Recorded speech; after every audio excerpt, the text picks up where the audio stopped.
So today, like I told you guys already, I tore apart this 2003 Royale bus conversion from Monaco. We're going to replace the TV that was above the driver's seat there and the tube TV that was mounted in the cabinet back here. Now, I don't deny, you guys probably do believe me. You'll notice there's some black spots on the windshields up there. That's because on this bus, the windshields would have been behind the cabinet, so they just painted those so they wouldn't be peeking out. I just thought that was interesting. Let's go to the bedroom. Now, I'm fairly lazy when it comes to anything, so I found the best method is to use the established trim that's already there. And this is why I always have a marker in my pocket. I'm going to go ahead and trace the cabinet face to the back side of it there. Now when we take it off, I'll know the exact measurements for the piece of plywood I'm going to make. So it looks like 22 3/8, 19 1/2, but I'll go a little bit less than that. I'm going to make it 22 1/4 by 19 1/4. And I'm just going to use some unfinished cabinet grade plywood. This is 1/2 inch thick and it's birch. Now just cut it, just like that. And that is what you call, by my standards, good enough. Now I'll just drill 5 holes through the plywood to mount into the frame. So just put it back into place. And now this panel is actually sitting on the shelf in there, carrying the weight of the TV. The screws on the outside just keep it from falling off. All right, that mocked up, now we can set the TV in place and then decide how it looks. That looks pretty good to me. I'll just mark it underneath here. Not too much for me to mark there because the trim's going to be my mark. Now, while we could just use a normal wall mount at this point, this will space that out quite a bit and it'll look like trash.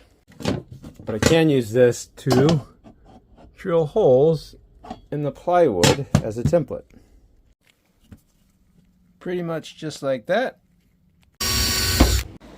Now with those washers embedded on the back side, I can use some longer machine screws. I can just go ahead and through bolt the TV into the plywood. Alright. And so then I can only go fit one way in the opening right there. See, I only held it with one hand. That's pretty much how it's going to look like. But of course, it's going to be difficult to plug it in or plug in any accessories into it because you can't get through the wall there. Let me just cut an opening right about here. Of course, we still have to make it look good. Personally, I think gun stock will look close enough. It just has to be good enough looking. Your results might vary. Don't forget we want to protect it from fingerprints. And then for everybody that's complaining about the color match, almost none of this is visible.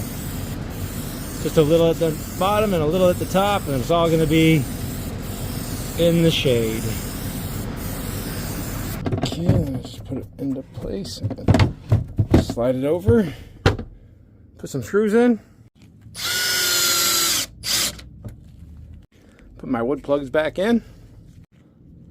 Just like that. Because I had access behind it, now I can just plug it in. Connect the all-important TV antenna.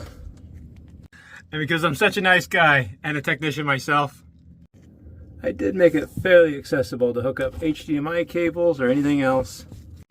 But of course, it's going to be very easy to remove this TV in the future if you need to, because there's only 4 screws holding it on. Now, while some people might think that TV should have been in front of that window right there, that's not what I was asked to do, and makes it a lot easier to decide what to do with this cabinet over here. Overall, I am very pleased with the way it turned out. If I have one critique of my job, it would be that the TV itself has a lot of flex in it. So you can see it rattles a little bit. So what I would do is just get a rubber bumper and put it right behind the frame right there. Kick the TV out just a little bit and put a little bit of pressure on it. But that is my only critique on the job. I think it's a pretty easy way to retrofit a TV or a flat screen TV where a tube TV used to be. But now I only have one more to do up front here. But this panel is going to be inset a little bit like that. And I doubt anybody's ever going to need to, but if it were me, I would upgrade the DVD VCR combo to something a little bit more modern.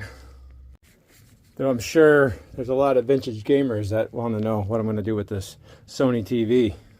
Sadly, it's way too heavy and bulky to fit on carry-on the flight home.